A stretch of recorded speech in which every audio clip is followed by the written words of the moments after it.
Okay, so as I said before, what we're going to want to do here is going to want to change the scaling of our character to change the appearance of it switching directions.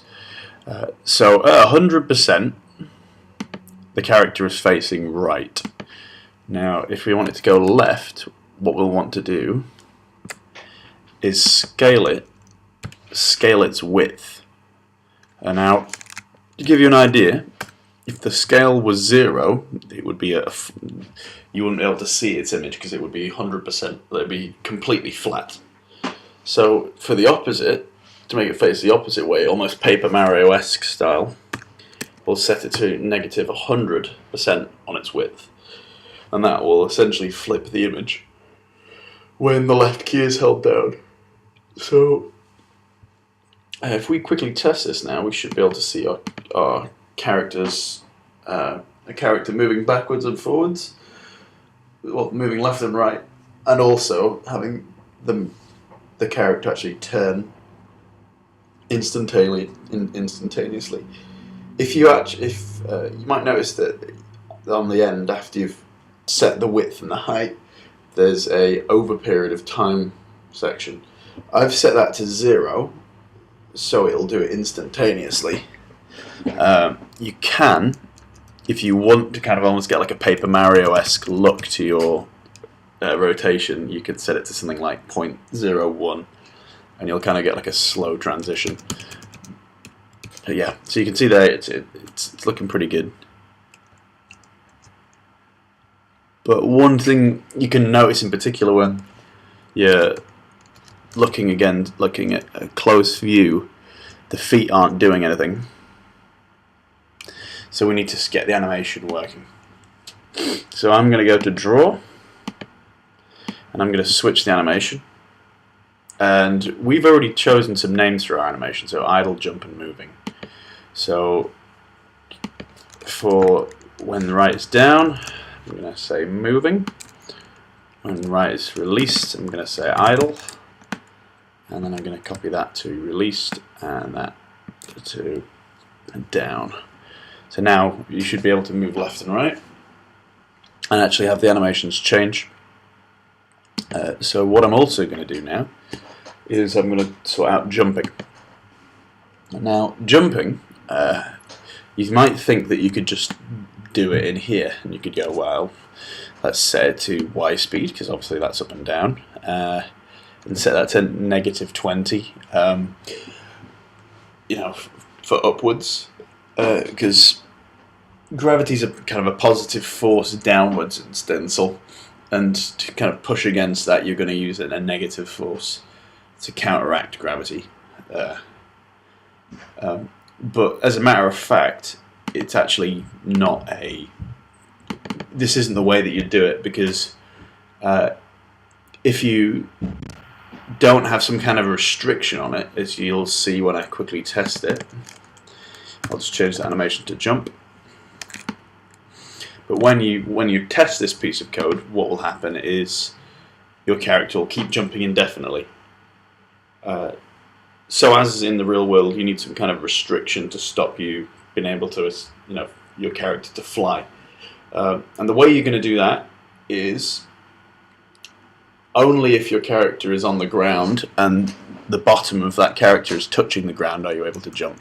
So if I quickly show you here, if I just keep holding down up, I'll keep jumping.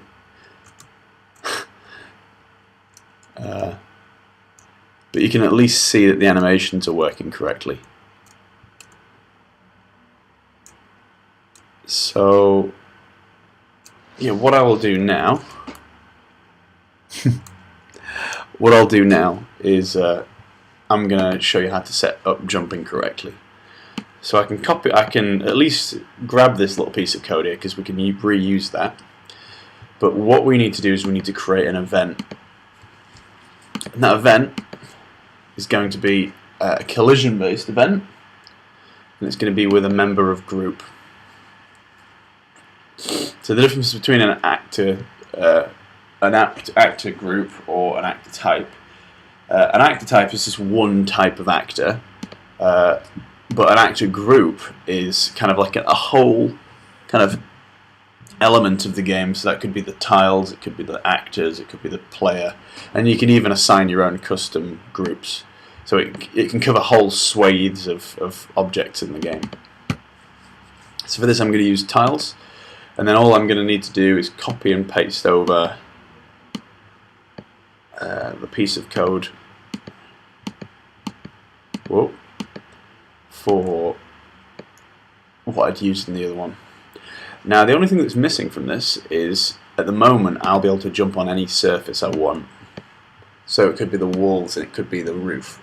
What I want is only to be able to jump it if you're touching the ground. So what I'm going to do is go to collision, and I'm going to make it that only if the bottom of the character was hit, that this will be triggerable. Another thing is, this still, I'm going to make it only when it's pressed rather than when it's down is you're going to be able to jump. So now I should only be able to jump if my character's been touching the ground. We'll see. And yeah, that's basically player movement done. So after this, what I might also fix as well is I'll kind of, so that's working. You can see like a little, let me just zoom in so you can see this a bit better. So you can see the little hop almost as I'm jumping.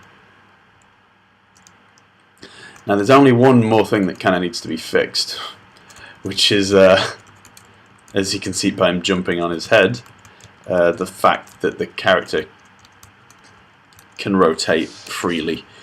So we're going to fix that. We're going to go to physics, and we're going to make it that it can't rotate. And other than that, that should be done. So what I'm going to do now is, this should be it for this section of the tutorial now. What we're going to focus on next will probably be either the button or yeah, we'll probably look into the triggers next. Okay.